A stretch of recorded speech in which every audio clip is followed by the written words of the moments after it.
மக ஸ்டேஷன்ல இருக்கான்னு தெரிஞ்சும் அல்ப சந்தோஷப்படுற உனக்கெல்லாம் தாயின்னு பேரு. நானும் எத்தனையோ கெட்டவங்களை பாத்திருக்கேன்.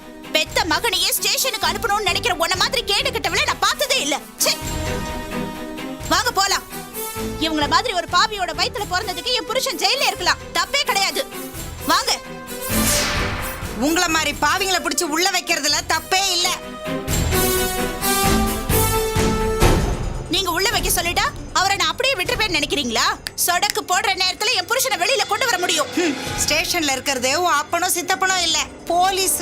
போய் பாரு, உன்னையும் பிடிச்சு உள்ள வைப்பாங்க. அடுத்தவங்க புத்தியில வாழ்ந்துட்டு இருக்கிற உங்களுக்கே இவ்வளவு அறிவு இருந்தா எங்களுக்கு எவ்வளவு இருக்கும்? என் புருஷனை வக்கீல வச்சு எப்படி வெளியில கொண்டு வரணும்னு எனக்கு நல்லாவே தெரியும். நீ என்னடி பெருசா வக்கீல பாத்துட்ட? நாங்க அதை விட பெரிய ஆளா பாத்திருக்கோம். புவனான்னு பேர் சொன்னாலே அங்க இருக்க போலீஸ்காரங்களாம் நடுங்குறாங்க. உன் கடை வித்து காசு கட்டினாலும் உன் புருஷன் வெளியில வரமாட்டான். காலத்துக்கும் ஜெயில் கஞ்சி தான்.